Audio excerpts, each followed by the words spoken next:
என்ன இந்த நேரத்துல?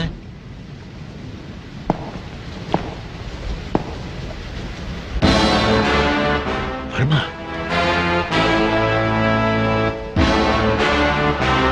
Verma, what happened to you? சொல்றா, What is this nonsense? அன்னைக்கு பதில் சொல்ல முடியாத கேள்விகளை கேட்டீங்க. நான் உண்மை சொன்னப்ப நீங்க நம்பல. இன்றைக்கு அதுக்கான ஆதாரங்களோட வந்திருக்கேன். சீனியர் மினிஸ்டர் கிருஷ்ணமூர்த்தி பத்தி இறந்து போன பிரைம் மினிஸ்டர் தயார் பண்ண சிபிஐ ரிப்போர்ட்ஸ் தான் சார் இது. எல்லாம் இந்த நாயோட வீட்டுல இருந்து தான் கிடைச்சது. இந்த ரிப்போர்ட்ஸ் வெளியே வரக்கூடாதுங்கிறதுக்காக தான் தீவிரவாதிகளை வரவழைச்சு பிரதமரை அவங்க கொண்டாங்க சார். தீவிரவாதிகள் டெல்லி கொண்டு வரதுக்காக சாமர்த்தியம் நினைச்சு என்னையும் ஏமாத்தினாங்க. பிரைம் மினிஸ்டர் இறந்ததுக்கு அப்புறம் சீனியர் மினிஸ்டரான கிருஷ்ணமூர்த்தி அவரை பத்தின இன்டெலிஜென்ஸ் ரிப்போர்ட் அழிக்கிறதுக்காக இவரத்தை ஏற்பாடு பண்ணார்.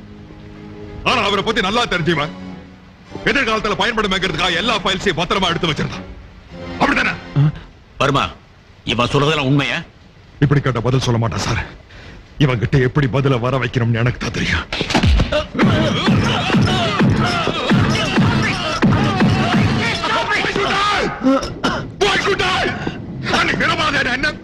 எல்லாம் உண்மை தெரிஞ்சவன் உச்ச உள்ளங்கால் வரைக்கும் அடிச்சு சித்தாவது போட்டானா அன்னைக்கு நிறுத்தம் சொல்றதுக்கு யாருமே இல்லையா சார்?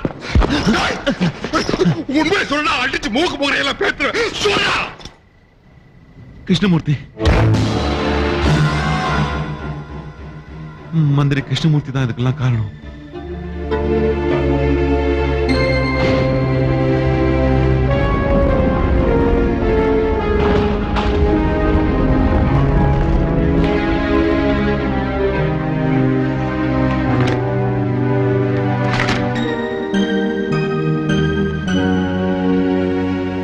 என்ன சார் யோசிக்கிறீங்க? உங்ககிட்டயே வேலை பார்த்த ஒரு அதிகாரி எப்படி குற்றவாளி ஆக்குறதுன்னு கவலைப்படுறீங்களா? இல்ல சீனியர் மினிஸ்டரே கைது பண்ணுமே பயப்படுறீங்களா? பயம் அவர்கிட்ட இல்ல, அவர் பதவி கிட்டதான். வேற எந்த மினிஸ்டர் தப்பு பண்ணிருந்தாலும் ஹோம் மினிஸ்டர் சொல்லி நான் ஆக்ஷன் எடுத்துருவேன்.